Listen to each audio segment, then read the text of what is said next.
페미니즘은 당신을 해치지 않아요. 9번째를 시작합니다. 저는 페미니스트 북카페 팸 상드입니다.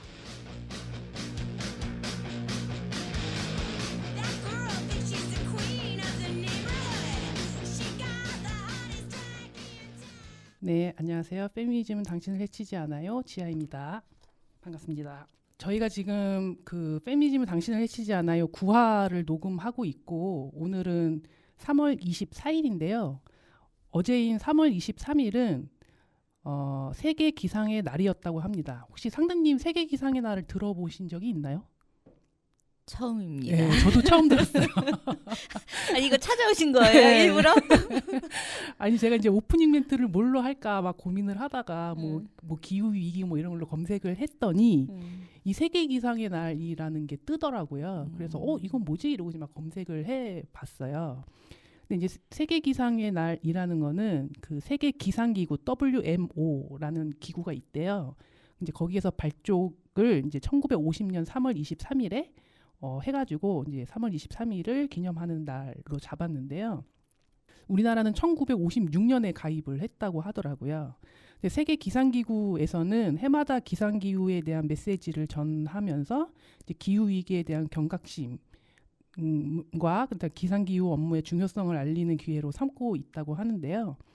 올해는 기후 행동의 최전선에서 라는 제목으로 이제 메시지를 전했는데 아주 조금 거의 위기다 막 이런 식으로 아주 심각하게 메시지를 전한 것 같더라고요. 그래서 기후재난 속에서 이제 그 인류의 생존을 위해서는 이제 개인의 어떤 실천뿐만이 아니라 이제는 국가 차원의 노력이 굉장히 필요하다라고 하는 메시지를 이제 강조를 했습니다. 맞아요. 기후 위기는 이제 저희 같은 네, 사회적 소수자, 약자 이런 사람들한테 더 큰 영향을 미치는 것 같아요. 재작년이었나요? 재작년이었죠. 그 반지하 작년이었나요? 네. 예, 그때 여성들도 돌아가시고 뭐 이런 일이 있었잖아요. 네. 그런 걸 보면 남성보다는 사회 경제적 기반이 약한 좀 여성들에게 더 큰 피해가 가는 것 같습니다. 네, 맞습니다. 그래서 한국환경정책평가 발음이 이상하네요.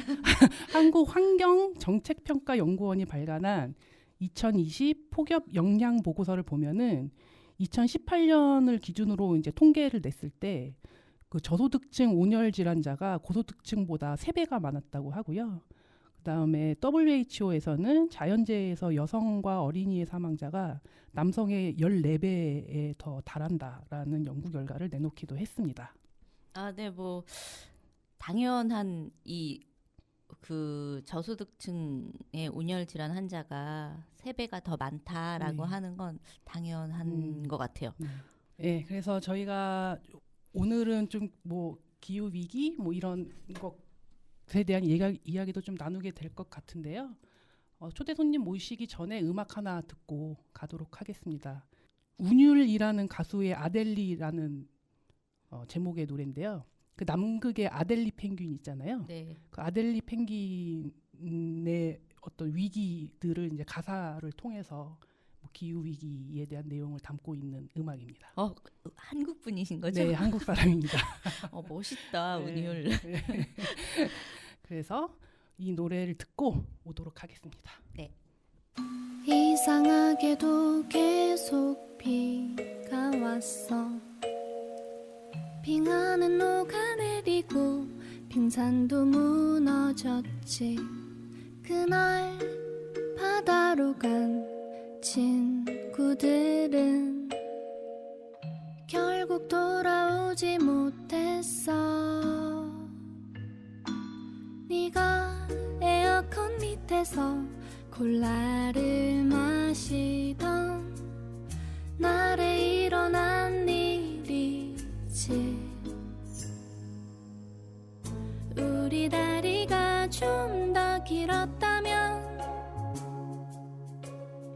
우리 날개가 좀 더 컸더라면 친구들과 지금 함께 있었을까.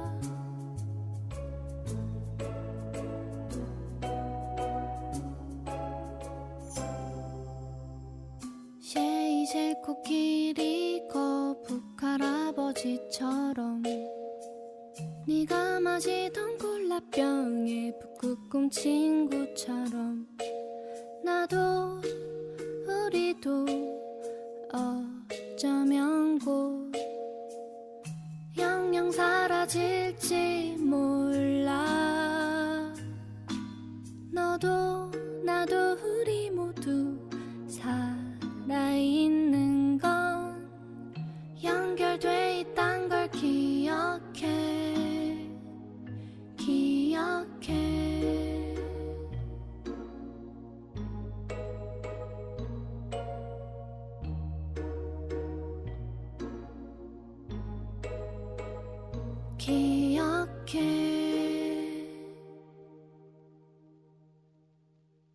음악이 너무 좋네요. 좋으면서 슬프네요. 더 슬픈 거는 다른 비인간 동물이 먼저 인간보다 더 먼저 죽고 네네. 마지막까지 인간이 살아남을 텐데 아 무섭습니다. 이게 이제 빙하가 녹으면서 이 아델리 펭귄의 새끼들의 털들이 다 물에 이제 젖어 있는 얘네 방수 기능이 없대요. 아기 때는 새끼 때는. 그래서 이렇게 젖어 있고 그 사이에 이제 부모들은 먹이를 찾으러 나가면 다 얼어 죽는 현상들이 생기고 있다고 하더라고요. 어떡해. 그래서 몇천 마리가 뭐 한꺼번에 뭐 죽는 사고도 있었고 뭐 현실이 지금 그런 상황이다라고 찾아봤습니다. 네. 네, 좀 슬픈 현실이지만 뭐 이 현실은 또 인간이 만들었으니까 인간이 책임을 지고 다시 돌려놔야죠. 예. 그러면 오늘 우리 오늘 모실 초대 손님은 이 음악과 뭐 관계가 있다고 하면 또 있겠죠. 왜냐하면 자본 여성 기후 연구 세미나 팀에서 책을 만드셨어요. 우리 힘세고 사나운 용기라는 제목의 책인데요. 그 책의 여러 명의 공동 저자 중에 제가 너무 좋아하는 여성주의 현대미술가인 이충렬 화사님을 모시고 이야기를 들어보도록 하겠습니다. 안녕하세요. 안녕하세요.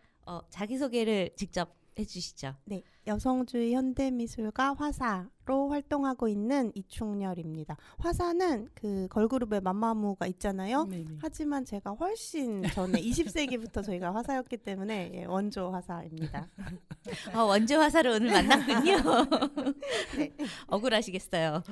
근데 다행히 그분이 좀 멋있는 분이어서 만약에 좀 제가 안 좋아하는 스타일의 연예인이었으면 슬펐을 텐데 뭐 다행인 것 같아요. 화사는 무슨 뜻으로 지으신 건가요? 꽃뱀입니다. 꽃하자의 뱀사. 네, 그러니까 퀴어가 그래 나 퀴어다 이런 것처럼 그래 내가 꽃뱀이다 이렇게 20대 초반에 엄청 재기발랄 도발적으로 지었어요.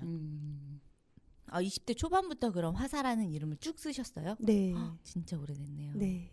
1999년? 20세기 말에? 맞네요, 그럼. 원조 화사. 네.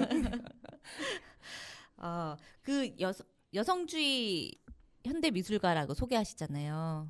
왜 그렇게 소개를 하게 되셨는지, 그 딱 이 현대미술가 하니까 미술을 전공했겠구나 이런 생각은 듭니다만, 앞에 여성주의가 든 거는 또 아마 청취자들도 처음 들었을지도 몰라요. 여성주의 현대미술가?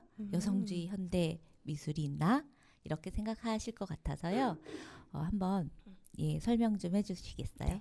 말 시작하기 앞서서 먼저 양해 말씀드릴게. 제가 4년 동안 잘 도망 다니던 코로나에 걸렸던 게 처음 걸린 게 이제 얼마 안 지나서 목소리가 좋지 않아요. 저는 더 원래 낭낭한 목소리를 갖고 있는데 오늘 좀 질감 있는 목소리와 중간에 기침이 좀 들어갈 것 같아서 양해 말씀드리고요.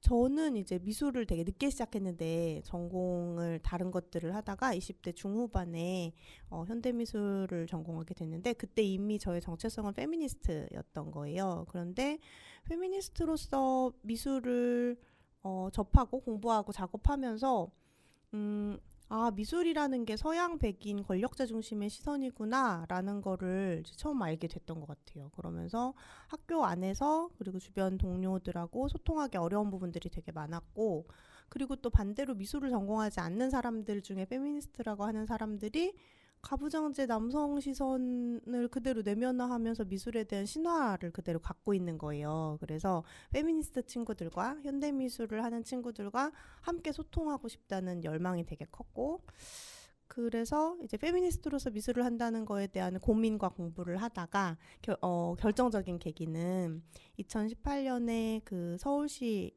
시장 선거 때 신지혜 씨 포스터 사건들이 있었잖아요. 그러니까 그 기존의 여성 정치인들과 다르게 웃지 않는 모습으로 당당한 표정으로 찍었던 그 포스터를 보고 막 어떤 인권 변호사, 심지어 인권 변호사인 남성분이 막 분노하고 페이스북에 게시발적인 막 이런 희귀한 욕을 막 쓰시고, 그다음에 거리에 막 게시됐던 현수막들이 뜯어지고 이런 사건을 보면서 내가 할 활동, 내가 할 예술 활동의 어떤 방향성을 정확히 하고 싶어서 여성주의 현대미술 선언이라는 렉처 퍼포먼스를 했고요. 그러면서 그 이후에 이제 스스로 여성주의 현대미술가로 명명하면서 지내고 있습니다. 근데 이제 상드님이 이야기하신 것처럼 좀 낯설 수 있는 말이잖아요. 여성주의도 알고 현대미술도 알지만 두 개 결합한 게. 그래서 제가 또 야심차게 논문의 주제로 여성주의 현대미술이 무엇인지를 마구마구 이제 논증하려고 하고 있습니다. 네. 요즘에 그 성공회대 실천 여성학 네. 거기 다니고 계시잖아요. 네. 학업과 작업 활동과 연대 활동과 네. 엄청 바쁘시겠어요. 네, 그래서 이제 우림 세고 사나운 용기에 이제 내가 스스로를 착취하지 않고 살겠다라고 하지만 이 넘치는 열정으로 또다시 삭취하고 아프고 정신 차려야지 계속 반복하고 있는 것 같아요. 요즘 어떤 작업하고 계세요? 저는 살아있는 게 작업 준비. 맞아요. 네. 네, 살면서 느끼는 어떤 것들에서 문제 의식이 커졌을 때 그걸 이제 작업으로 표현하는 경우가 많고, 그래서 일상이 작업하고 있는 것 같다는 생각이 들기는 해요. 최근까지는 작년에 이제 전시 개인전 했을 때는 뭔가 계속 느끼는 건데 우리나라에는 개인이 없다. 개인 정체성. 어떤 역할이나 뭐 의무 책임 속에 사람만 있는 것 같아서 개인에 대한 질문을 계속하는 작업을 개인전으로 했었고요. 올해는 아마도 이제 발달장애 청년들이 하시는 예술 활동에 같이 참여해서 관객들이 이렇게 직접 경험하실 수 있는 설치 작업을 하게 될 것 같아요. 그 어제 그 작가님 좀 검색창에서 이렇게 쳐가지고 검색했던 작품 활동했던 사진들이 몇 개 있던데, 그중에 가장 인상적이었던 게 이제 개 사료를 가지고 뭐 아름다운 몸이었나 뭐 이렇게 개 사료를 이렇게 글씨를 써놓은 거예요. 개가 와서 그 다 먹어서 흐트러뜨려 놓는 막 그런 사진을 봤었거든요. 그러니까 굉장히 발랄하고 재밌다 이렇게 생각을 했었어요.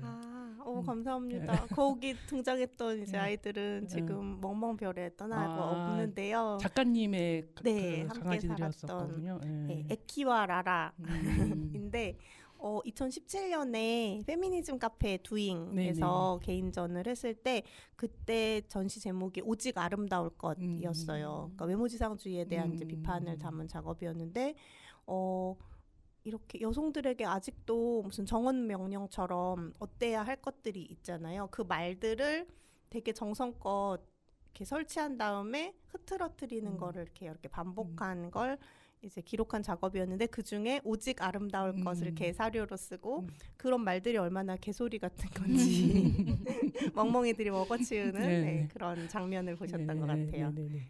되게 그 작년에 저도 가서 안녕하신가요?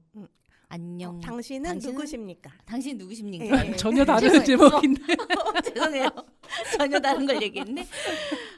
그것도 되게 재미있더라고요.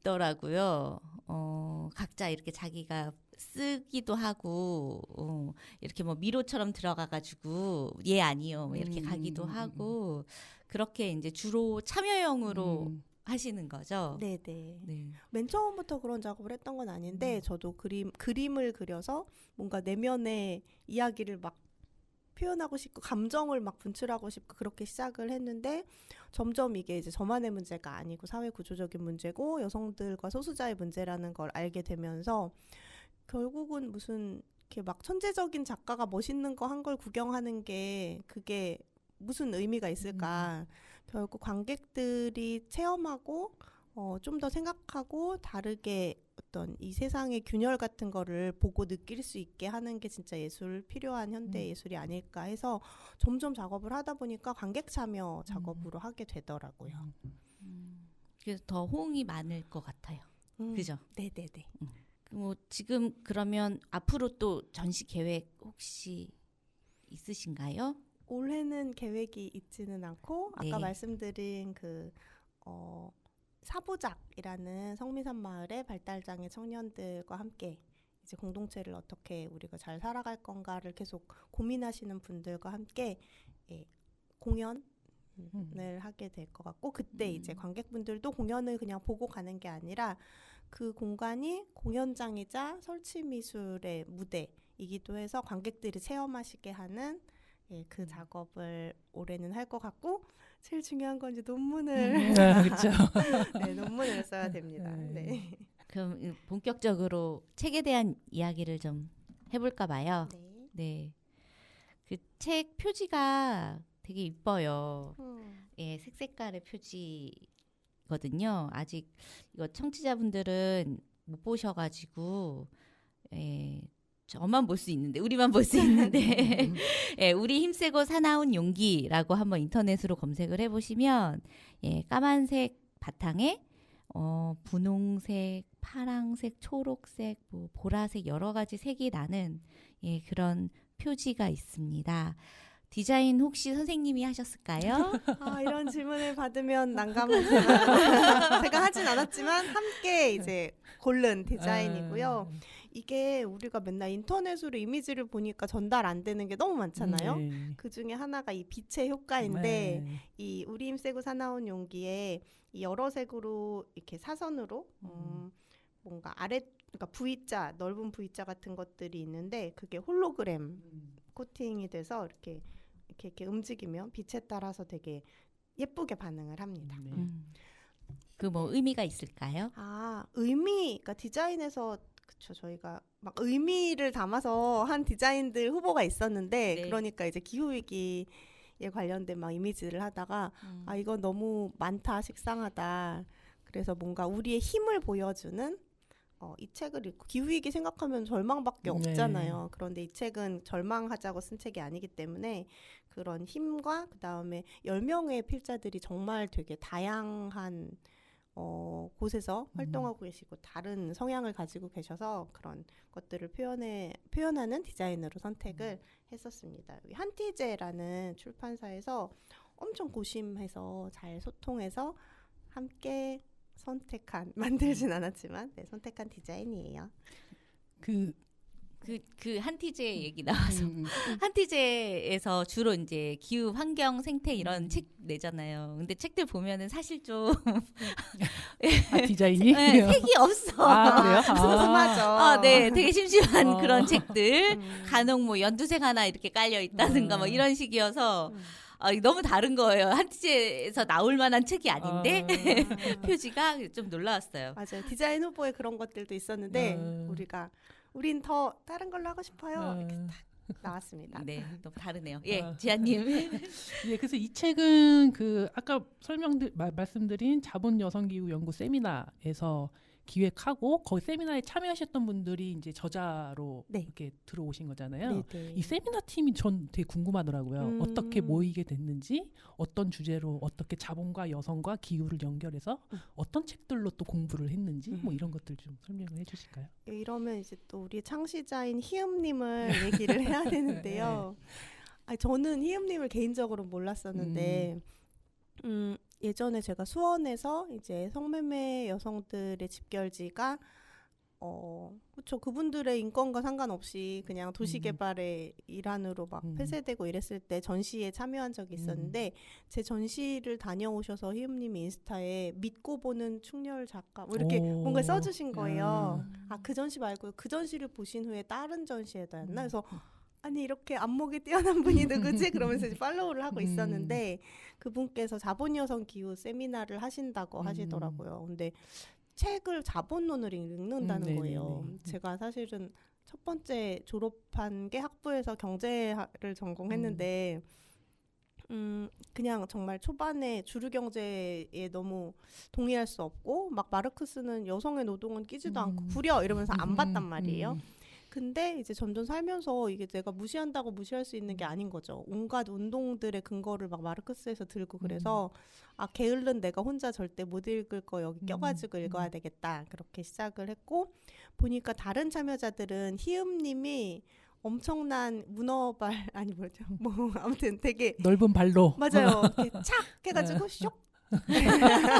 다 희음님에게 쇽된 분들이 이제 모인 거죠. 그래서 자본론 다 읽진 않고 1권에 상하권 읽고 캘리번 거마니어들 너무 재밌게 읽었고요.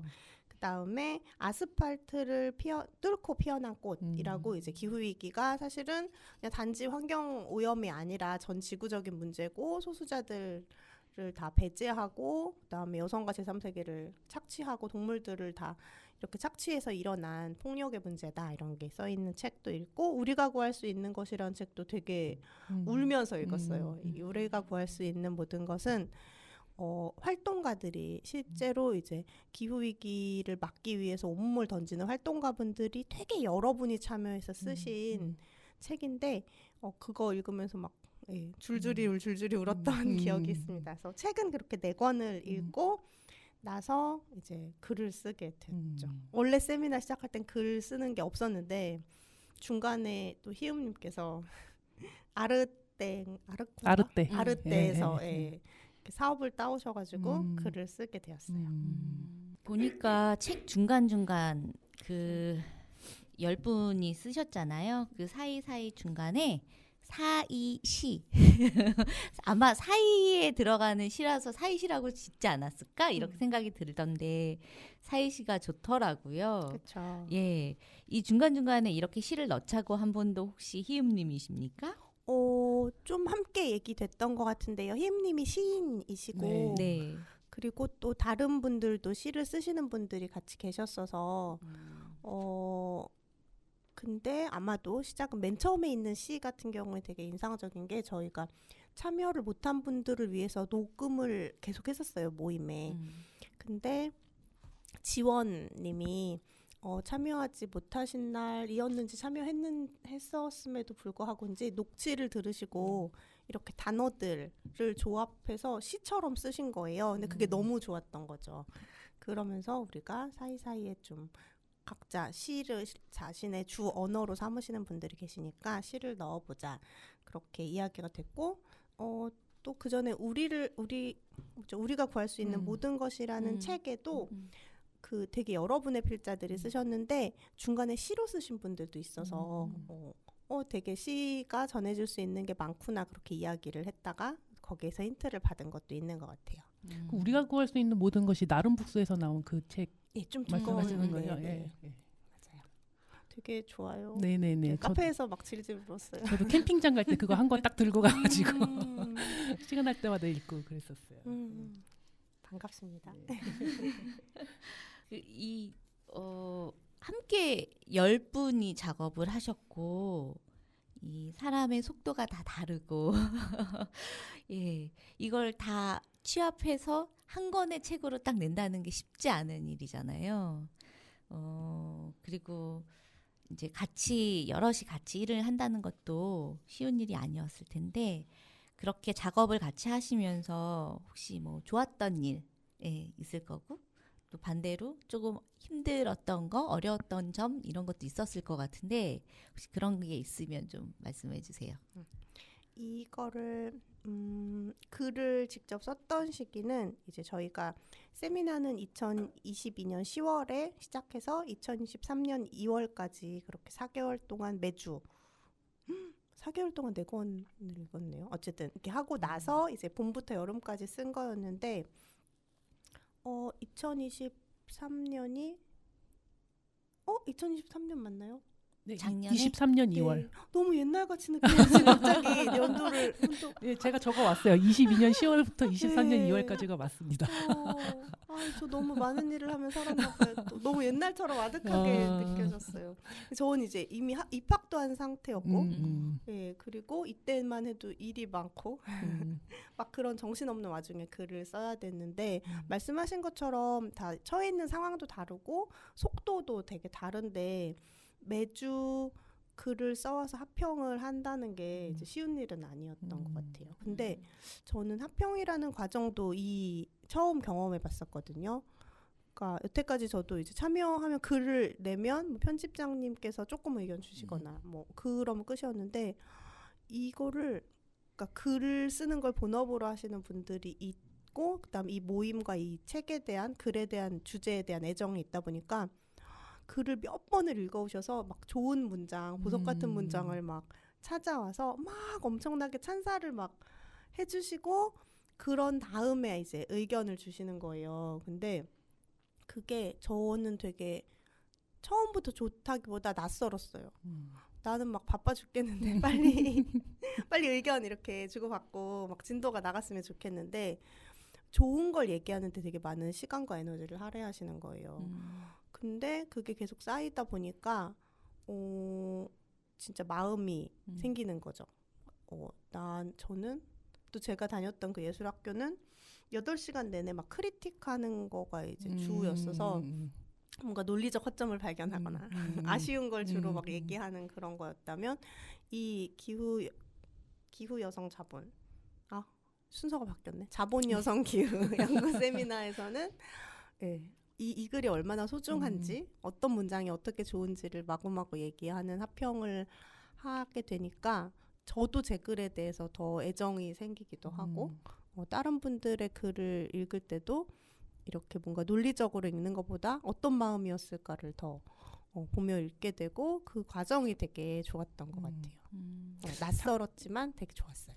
근데 이제 지금 공동 저자로 있으신 분들이 다 주제가 달라요. 네네. 그러니까 그거는 이제 그분들이 관심사가 있어서 이거를 쓰겠다 이렇게 해갖고 논의해서 결정을 하신 건지 뭐 이런 것도 궁금해요. 처음에는 별로 논의 없이 그냥 각자 초안을 써오는 거였어요.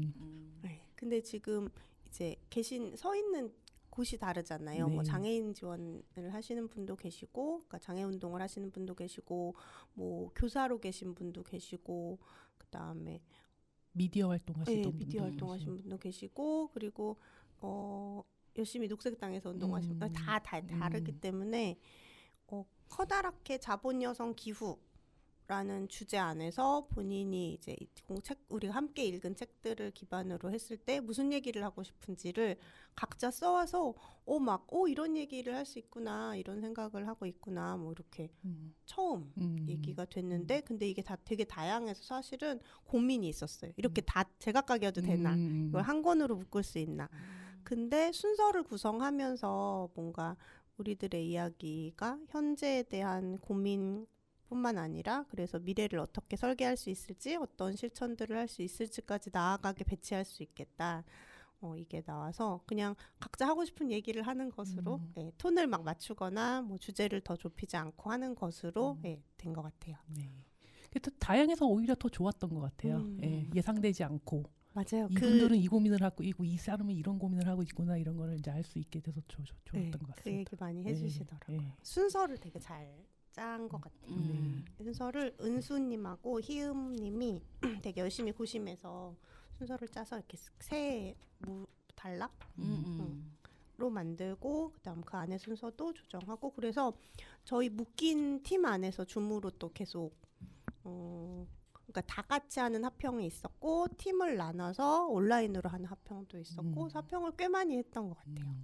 4개월을 세미나 하시고 바로 글쓰기 작업하셔서 어느 정도 기간 그 합평하고 또 수정하고 이런 기간은 어느 정도 걸렸어요? 봄부터 이제 쓰기 시작해서 여름까지 쓰고 출판사를 열심히 찾고 그래서 가을에 나왔거든요. 쓴 거는 한 3개월, 4개월 되는 것 같아요. 대단하신 것 같습니다. 쓴 게 사실 3, 4개월보다는 쓴 걸 고치는 거가 엄청 많았던 맞아요. 그래서 이게 그래서 되게 깜짝 놀랐어요. 겨우 작년에 있었던 일이라고. 몇 년은 된 것 같아요. 네, 난 또 그 사이 무슨 많은 일을 하는 것인가. 아, 최근에 아프셔서 그러실 수도 있어요. 맞아요. 네. 화사님 글 보면 이제 쭉 내용들이 몸의 이야기 이런 거를 좀 많이 하시는 것 같아요. 뭐 특히 생활기록 노트, 예, 이런 거 보면 생활기록 노트도 보랏빛으로 물들여야겠다, 뭐 이런 이야기도 하고, 그리고 부잣집, 네. 네, 멍때리기 프로그램. 네, 이런 것도 나오는데 부자가 아니고 아예 야죠. 네, 부자. 부잣집 멍때리기에 대해서 되게 너무 신선해가지고 네. 예, 청취자분들한테 좀 소개도 해주시고 왜 이런 거를 하게 됐는지도 좀 말씀해주시면 좋을 것 같아요. 생활기록 노트부터 말씀드릴까요? 네. 생활기록 노트를 저희 우리 가져오셨어요? 네, 힘세고 사나운 용기 멤버들에게도 못 보여줬는데 제가 가지고 왔어요. 이 노트가 필요해요. A4 세로로 길게 반절짜리 노트. 아, 그래서 이거는 쓴 지는 엄청 오래됐는데 이 노트를 발견해서 쓴 거는 한 10년 된 것 같고요. 훨씬 전부터 썼는데 원래는 저를 위해서 쓴 건 아니었고 생활기록 노트를 계속 말씀하세요. 저 사이즈 재고 있어요 지금. 네, 딱 A4입니다. 딱 A4. 네. 진짜 A4네요. 딱 여니까 네, 네, A4를 네. 반으로 접은 거. 저 이거 잠깐 한번 봐도 돼요? 네네네. 보셔도 돼요. 매우 사적인 기록이 다 있지만 읽진 않을 건데. 네. 과외를 했었는데 이제 저는 약간 영어 수학을 잘 가르치는 선생님보다 학생들의 마음을 잘 이해해주는 선생님이었던 것 같고, 그런데 깜짝 놀랐던 게 이제 부모님들이 특히 엄마 여성 양육자들이 너무나 폭력적인 상황이 너무 많은 거예요. 그래서 아이들을 지배하려고 하는 거죠. 그랬을 때 스스로 자기 주도권을 가지는 방법 중에 하나로 자기가 어떻게 살고 있는지, 특히 어떻게 시간을 쓰고 있는지를 좀 객관적으로 기록하고 점검하는 거가 있으면 좋겠다 생각해서 생활기록 노트를 제안을 했었고, 저도 이제 쓰게 됐는데 쓰다 보니까 이게 좋은 건 보통 계획을 세우잖아요. 우리가 목표를 정하고 그 목표에 도달하기 위한 계획을 세우면 다 실패하죠. 그럼 이제 좌절감이 쌓이는데 저는 목표나 계획은 별로 없고요. 그냥 기록을 해요. 네, 제가 어떻게 시간을 쓰고 있는지를 기록한 다음에 필요할 때 이걸 다시 점검하면 패턴 같은 게 보이기도 하고, 뭐 이런 문제가 있을 때 어떻게 대응하는지 이게 어떤지 뭐 아무튼 분석이 되는 거죠. 그래서 이게 또 되게 신기한 게 자기 개발하는 그런 책에서 이렇게 막 하라고 하는 거랑 되게 비슷하다는 거예요. 하지만 저는 개발할 필요는 없는 것 같고, 네, 우린 이미 충분하니까 이제 스스로에 대해서 더 잘 이해하는 도구로 생활기록 노트를 했는데, 이 글을 쓸 때만 해도 보라색을 많이 늘렸었어요. 보라색이 이제 건강을 위해서 나를 돌보는 그런 시간이었는데 점점 다시 못 챙겨서 또 코로나도 걸리고.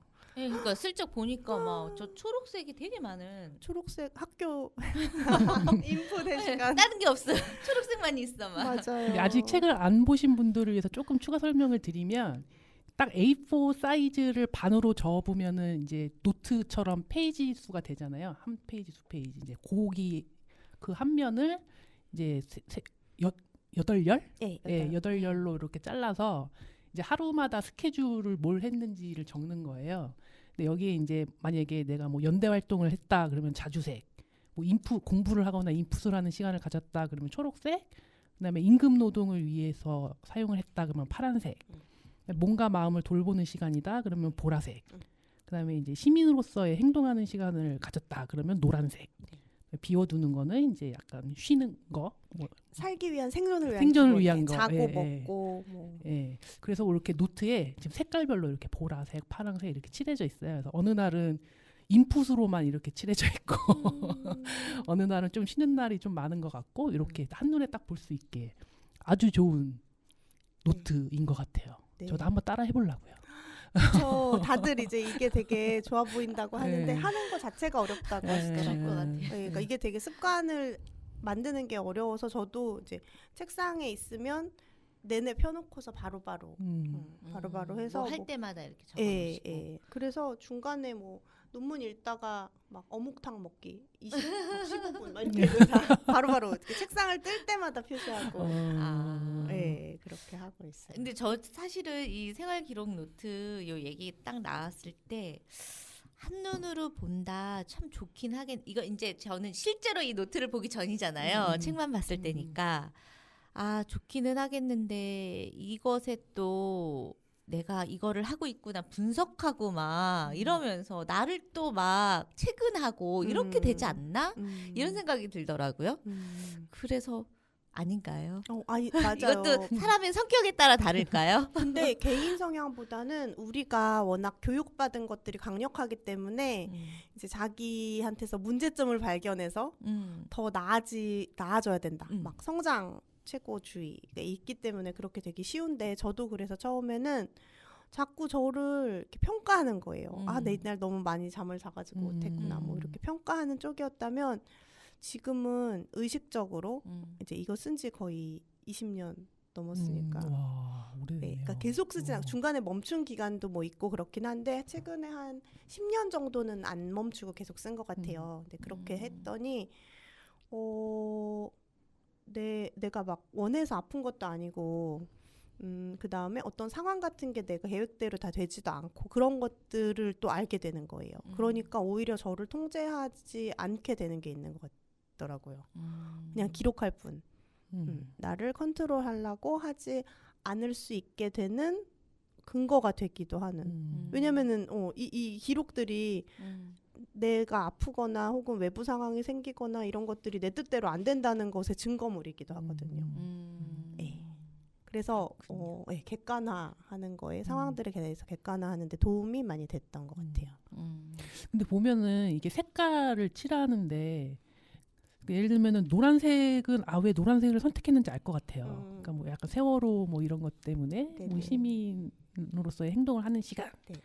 파란색은 임금이니까 얘는 좀 색깔이 차가워서 파란색을 선택하셨나? 뭐 이렇게 혼자 추측을 하면서 그랬거든요. 네네. 혹시 이 색깔을 이렇게 카테고리화한 어떤 의미가 있을까요? 완전 의미가 있진 않은데 그래도 그쵸 무의식 중에 연결을 했을 것 같아요. 그러니까 제가 좋아하는 건 보라색인데 보라색하고 비슷한 자주색이 그래서 이제 여성주의 현대미술가로서 뭐 작업하거나 전시하거나 기획하거나 하는 것으로 했고 말 그대로 보라색은 좋아하는 색깔이니까 나를 돌보는 시간이고 파란색은 저는 이제 굳이 사실 블루 컬러, 화이트 컬러를 나누는 게 문제이지만 저는 화이트 컬러보다는 블루 컬러로 살고 싶은 마음이 더 큰 거예요. 몸을 더 움직이고 활동하면서. 그래서 이제 임금 노동에 대한 것도 파란색으로 한 거고 제일 중요한 거 사실 비워두기 칸인 거죠. 예. 비워두는 게 많을수록. 그래서 비워두기 칸에 제가 책에 뭐라고 썼냐면 자거나 먹거나 씻거나 반려견을 돌보거나 가사노동을 하거나 화분에 물을 주거나 좋아하는 사람과 만나서 노는 등 삶에서 가장 필수적인 시간. 맞아요.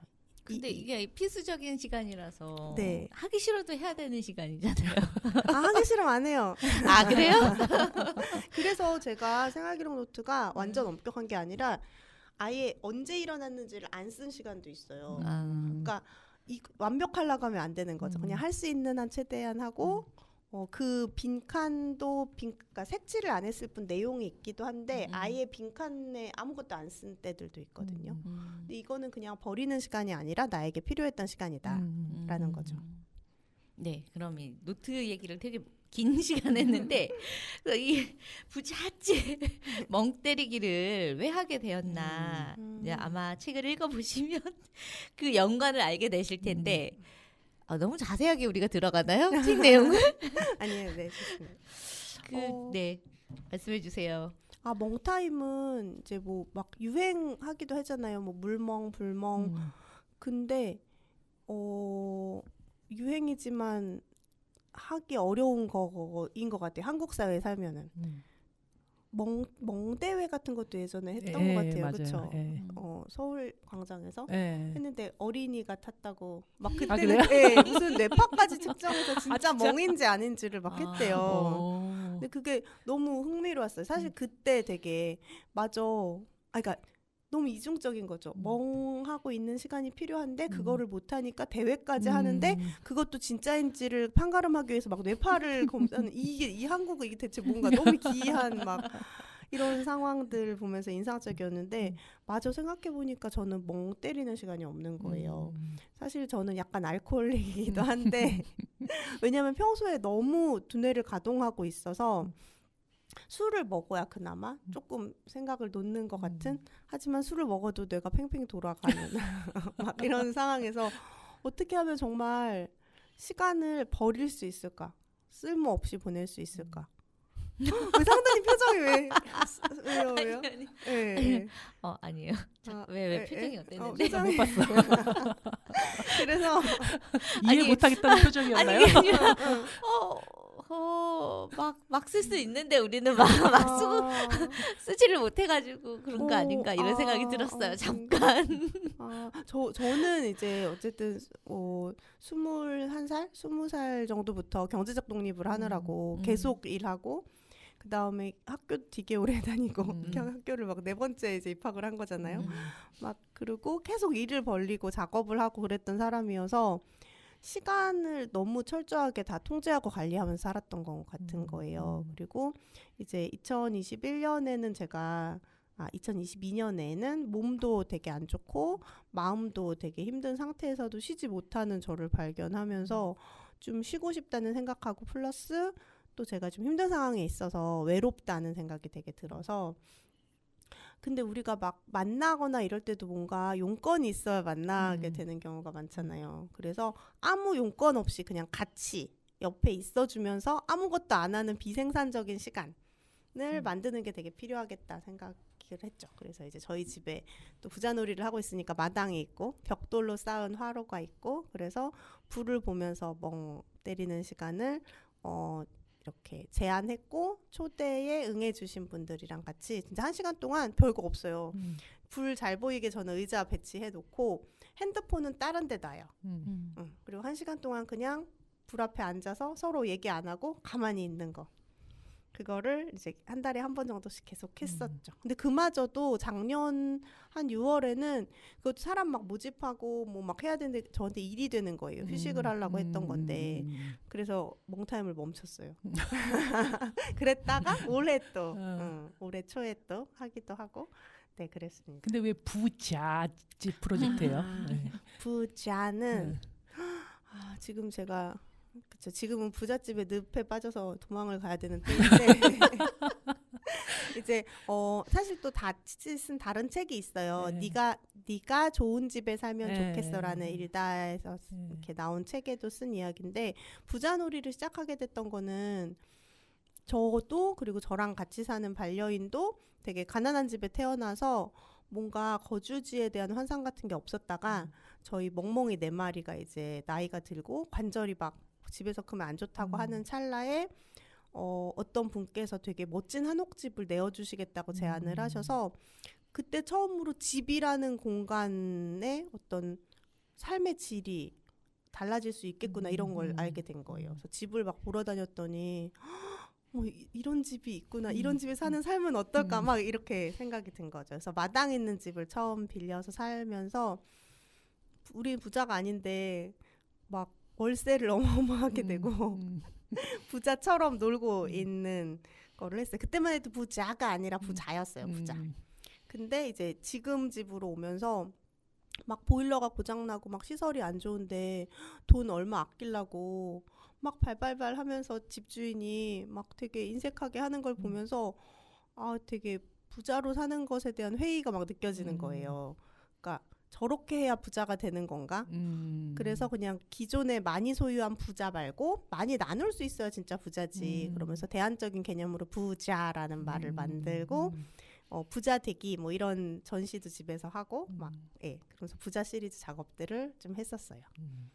그럼 그 부잣집 멍때리기 프로그램은 계속 하시는 건가요?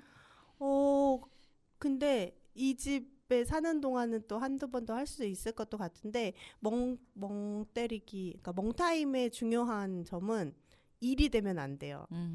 그래서 제가 막 바쁜데 시간을 쪼개서 억지로 하지는 않으려고요. 오시는 분들한테는 힐링 타임이 되는 게 확실한 것 같은데 그게 저한테도 힐링 타임이 돼야 의미가 있어서 내가 하고 싶을 때 여력이 있을 때 하는 게 중요하다고 생각해요.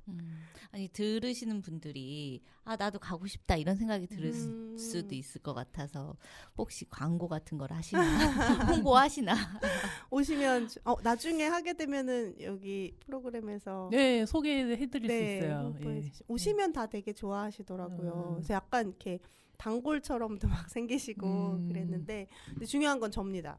제가 좋아야 돼요. 그렇죠, 그렇죠. 제가 하고 싶을 때 네, 홍보를 그쵸. 하겠습니다. 네, 놀러 네. 오세요. 네. 그 책의 내용으로 조금 돌아가 보면 이제 20대 때 아까 말씀하셨지만 20대 초반에 이제 경제적으로 독립을 해야 하는 어떤 상황이었고 그래서 이제 좀 어떻게 보면 자본주의적으로 살다가 그러다가 나중에 이제 좀 가난에 익숙해져야 한다.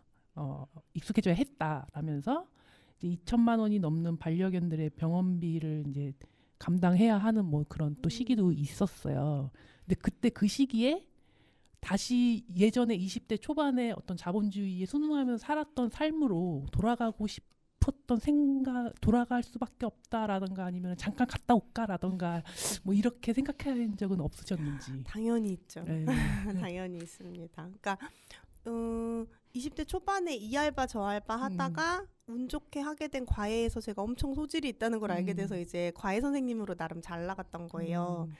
그래서 경제적인 독립 능력이 있으니까 미술도 내가 할 수 있겠다 해서 이제 했던 거였는데 코로나가 딱 오면서 멍멍이들이 나이가 그때 17, 18 막 이랬거든요.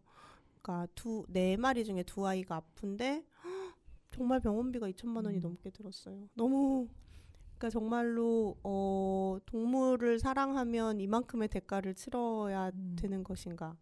대체 네. 그러니까 뭐 자녀를 양육할 때도 돈이 어마어마하게 필요한데 동물 가족한테도 이렇게 다 착취하는 구조로 만들어 놔가지고 그때 또 저는 이제 이미 2014년에 세월호 겪으면서 그러니까 2014년까지는 그러니까 미술을 전공하기 전까지는 영어 수학 과외를 하다가 이제 미술 전공한 후에는 레슨을 했었어요. 그런데 2014년 이후에는 이제 레슨도 그만두면서 경제력이 근데 그가 이상해요. 경제력은 무엇인가? 저는 똑같은데 이 자본주의에서 이것을 얼만큼 돈으로 이렇게 가치 부여를 하는가에 따라 달라지는 거잖아요. 어쨌든 그러면서 이제 시민대상 강의나 뭐 이런 것들을 하게 되면서 자본주의와 좀 멀어지는 삶을 그러니까 돈을 추구하는 것과 다른 가치를 추구하는 삶을 더 살게 됐는데 2020년에는 또 코로나 때문에 그런 강좌들도 안 열리는 거예요. 그러니까 수입이 영원인 상태에서 계속 지출이 필요하니까 저는 신용카드도 예전에 만들어 놓은 게 있었지만 한 번도 안 썼었거든요. 그러니까 신용카드를 이제 처음 쓰게 되는 상황이 된 거죠. 금융자본주의에도 제가 저항을 해서 절대 대출을 받거나 신용카드를 쓰지 않는다였는데 그렇게 깨지고 나니까 다시 레슨을 할까? 입시 미술을 할까? 막 이런 생각이 드는 거예요. 내 신념이 중요하냐 애들이 못 고치게 생겼는데 막 이런 상황에서 한 아이가 이제 떠나고 막 근데 다행히 다시 줌으로 이제 교육들이 생기면서 집세는 못 내도 병원비는 근근히 낼 수 있는 상황이 이어져서 네 여기까지 왔는데 또 정권이 바뀌면서 작년에 수업이 다 줄어서 지금은 멍멍이 병원비가 안 나가는 상황인데도 집세가 밀려 있는 네 그런 상황에 있어요. 그래서 사실은 이 책 쓸 때 코로나 초반이 내 인생에서 제일 힘든 경제적으로 힘들고 막 몸도 아프고 이런 시기인가 보다 했는데 갱신을 한 그런 상황에 있습니다. 하지만 억울해서 다시 못 돌아가겠어요. 그렇죠. 지금까지 한 게 네, 내가 이렇게 버텼는데 돈이 날 꺾을 수 없어. 그렇죠. 이렇게 저항 반항하고 있어요. 네. 화사님은 예 항상 저항의 화사이신 거죠? 저항. 네. 근데 약간 저항이 너무 막 뭔가 이렇게 되게 의지 불끈불끈 막 해서 막 결의에 찬 이런 게 아니고 좀 즐겁게 놀면서 저항했으면 좋겠는 그런 꿈을 계속 꾸는 것 같아요. 그래서 막 자본주의 사회에서 노동을 다 멈추자, 파업하자 막 이렇게 하려면 희생이 엄청 큰데 그렇게는 못해도 아무것도 안 하는 시간을 가져보자. 그게 얼마나 소중한지 느껴보자. 이런 몽타임 같은 걸 한다든지. 그 다음에 평생 집 하나 마련하려고 막 현재를 막 저당 잡혀가지고 막 어떻게든 그리고 은행의 노예가 돼서 막 이자 갚느라고 막 이렇게 하는 거 대신에 좀 허황되지만 집 빌려서 월세 못 내면 밀리고 그래도 어쨌든 소유를 못해도 거주하는 그런 반항 저항놀이를 하고 있는 거죠. 근데 아까 코로나 시기 때가 굉장히 힘들었다고 하셨는데 제 기억으로는 그때도 전시회도 하고 계속 작품 활동을 하셨던 걸로 기억을 하거든요. 맞아요. 그러니까 이게 힘이 드는 거는 너무 당연한 거라서 힘들다고 막 우울하거나 불행감을 느끼진 않는 것 같아요. 그냥 힘이 들 뿐. 좀 배가 고프고 어디 갈 때 좀 더 가격표를 많이 확인해야 되고 아니면 어떤 거를 포기해야 되고 뭐 이런 거는 있지만 근데 그런 것 때문에 꺾이면 너무 억울하잖아요. 그리고 사람들을 만나서 뭔가를 도모하고 뭔가를 막 기획하고 뭔가를 벌리는 건 물론 이제 기본적인 돈이 들기도 하지만 돈 외에 다른 것들로 이루어지는 거기 때문에 그것들의 지장을 받고 싶진 않고 받지 않으려고 운이 좋게도 어떻게 또 잘 됐던 것 같아요. 네. 되게 긍정적인 성격을 가지고 계신 것 같아요. 그래서 어려운 시기도 그냥 으쌰으쌰하면서 저 징징거리면서 버티고 있어요. 그래요? 그러니까 마냥 이렇게 되게 막 긍정적이어서 다 괜찮아질 거야 이렇게는 못하지만 징징거려요. 누구한테 징징거려요? 그냥 이게 특정인에게 징징거리면 너무 힘드니까 이럴 때 SNS를 잘 활용하시는 이렇게 힘들고 저렇게 힘들고 찡찡찡 하면 이제 또 되게 사랑이 많으신 힘 있는 분들이 막 위로를 해주시고 위문품도 보내주시고 요즘 그렇게 버티고 있는 것 같아요. 그만큼 주변 사람들한테 잘 하셨나 봅니다. 그죠? 주변 분들이 너무 멋진 거죠. 네, 운이 좋은 것 같아요. 저희가 어제도 사실 이 자리에서 녹음을 했어요. 근데 어제는 세월호 그 노란 리본 공작소 처음에 활동하셨던 분. 누구 오셨어요? 전춘자님이라고 네. 오셨어요. 그래서 그때 이야기들 좀 나눴었거든요. 그리고 녹음을 다 끝나고 잠깐 나가서 이제 가기 직전에 잠깐 얘기하는데 이 얘기도 하셨어야 되는데 막 이런 이야기들이 정말 하실 이야기들이 많겠구나 그런 생각이 막 들더라고요. 그러니까 방송이니까 약간 절제를 하셨더라고요. 그러니까 하고 싶은 말이 되게 많은데 얘기하면 안 될 것 같고 이래서 이제 좀 얘기를 안 하셨다가 이제 방송 끝나고 나가서 이제 그걸 막 얘기하시는데 저는 필터가 없어서 그냥 여기서 얘기할게요. 되게 반가운 게 제가 세월호 사건 이후에 이제 혼자 집에서 징징 울고 뭐 시위 쫓아다니다가 광화문에 가서 유가족분들 처음 만나러 갔을 때 처음 뵌 게 그 전춘자 쌤이세요. 그때 2015년 구정, 그러니까 구정이라고 하면 안 되죠. 설날에 이제 외로우실까봐 갔는데 다행히 시민분들이 좀 계셨고 그때 놀이공에 전춘자 쌤 계셔서 처음으로 제가 리본 처음에는 리본 만드는 걸 안 가르쳐 주세요. 군번줄만 낄 수 있게. 이거 다 이렇게 레벨이 있군요. 그렇죠. 이렇게 좀 짬밥이 쌓여야 군번줄 이렇게 열심히 끼고 그때 아주 기억이 나요. 벌써 오래됐네요.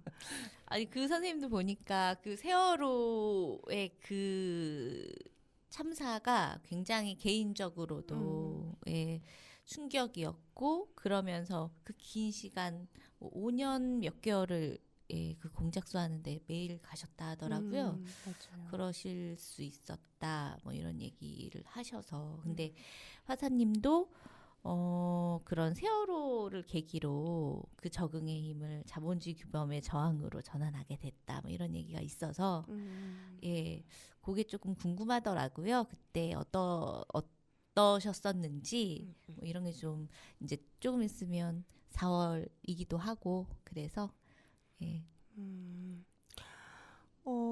세월호가 일어났을 때 제가 처음으로 혼자 독립 거주를 할 때였어요. 그 전까지 이제 부모님 집에 있다가 그다음에 학교 기숙사에 있기도 하고 그다음에 이제 반려인하고 같이 살았다가 2014년 2월에 이제 처음으로 독립을 해서 합정동에 살고 있었는데 그러니까 4월이었잖아요. 그러니까 이제 독립해서 막 신나가지고 사람들 만나고 막 이러던 어느 날이었는데 하루 종일 재밌는 공연 보고 신나서 있다가 집에 들어왔는데 밤늦게 친구한테서 온 톡을 보고 무슨 사고가 났구나를 그때서 알게 된 거죠.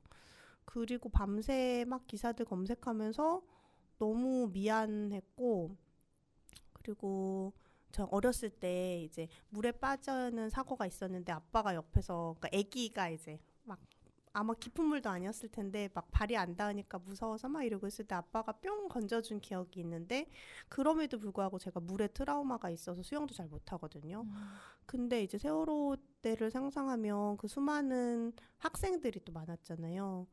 그러니까 저처럼 어떤 보호자의 보호를 받을 수 없고 어른의 도움을 받을 수 없는 상태로 방치된 그 시간들이 너무 어른으로서 되게 미안하고 죄스럽고 이런 사회가 되는 데까지 저도 기여한 바가 분명히 있을 것이고 막 이런 생각들이 들었던 것 같아요. 그래서 그리고 제일 큰 거는 악몽을 되게 많이 꿨어요. 거의 맨날 제가 이제 물에 어렸을 때 빠졌던 그 기억이나 아니면 세월호에 갇힌 꿈을 꾸고 그래서 너무 힘들어서 이제 뭐 막 검색해서 뭐 광장 뛰쳐나가고 뭐 하고 그러면서 그때까지도 이제 그 해까지는 제가 맡았던 입시생들 수업을 계속 하는데 너무 학생들한테 말하는 게 미안한 거예요. 결국 입시라고 하는 게 어른들이 만들어 놓은 제도 안에 이렇게 자신이 갖고 있는 거를 껴 맞추라는 거잖아요. 이렇게 교육을 하는 게 무슨 의미가 있나 이런 생각도 들고 그래서 이제 그러면서 그쵸 효율성 자본주의 안에서의 효율성들에 의해서 개인들이 스스로 사고하고 판단하지 못하게 하고 가만히 있으라라는 말을 계속 듣게 한 거잖아요. 그러니까 정말로 너무너무 다행히도 살아나온 학생들도 있지만 대부분은 학교에서 배운 대로 가만히 있으라고 하는 어른들의 말을 믿고 희생됐던 거기 때문에 그래서 그렇게 제도 안으로 학생들을 밀어넣는 걸 할 수 없겠다 싶어서 이제 입시도 그 해 맡았던 약속한 학생들까지만 하고 그만두게 됐고 그러니까 자연히 사실 사교육 시장이 너무너무 발달해서 사교육이 돈을 벌기 되게 쉬운 그러니까 효율적으로 돈 버는 어떤 거였는데 그거를 이제 포기하는 걸 하게 된 거죠. 그래서 되게 좀 이상하고 속상하긴 해요. 저는 오히려 그전보다 더 많은 뭐 지식과 경험과 노하우가 생겼는데 그래서 소위 말하는 능력이라는 능력치가 더 올라갔지만 내가 어디에 있는가에 따라 이 자본주의 사회에서 이 경제력이 달라지는 그런 상황 모순들을 계속 이제 경험하는 거죠. 네, 오늘 긴 시간 이야기 나눠주셔서 감사하고요. 마지막으로 저희 라디오 청취자들께 인사 한마디. 네, 제가 우리 힘세고 사나운 용기로 나왔는데 책 얘기보다 딴 얘기를 되게 많이 한 것 같은데요. 이제 제 글의 제목이 우리 오래 함께 잘 살아요거든요. 그랬을 때 우리라는 말을 저는 되게 좀 싫어하는 말이기도 한데 우리라는 생각이 필요하겠다는 생각이 더 많이 드는 거예요. 그래서 나에 대해서도 더 많이 생각하고 그랬을 때 내가 행복하기 위해서는 또 나 말고 다른 사람의 행복이나 뭐 이런 것들도 더 관심 가져야 될 것 같고 그래서 우리를 좀 넓힐 수 있었으면 좋겠다. 그리고 우리 오래 잘 살기 위해서 어떤 가치를 추구할지 우리가 동의한 바 없이 이미 이 세상에 존재한 것들을 무조건 따르지 말고 좀 새롭게 상상을 하면서 마구마구 저항해도 살 수 있다. 저 살고 있잖아요. 그러니까 좀 힘을 냈으면 좋겠다는 생각을 해봅니다. 네, 좋습니다. 올해 쓰셔야 될 논문 꼭 훌륭하게 마무리하셔서 이렇게 올해의 논문상 이런 거 있지 않습니까? 아니야. 그런 거 안 좋아요. 훌륭 그런 거 안 좋습니다. 그냥 한다. 네, 해보겠습니다. 네. 논문 나오면 저도 한 건 주시기 바랍니다. 네. 예, 오늘 나와주셔서 감사합니다. 네, 초대해 주셔서 감사합니다. 감사합니다.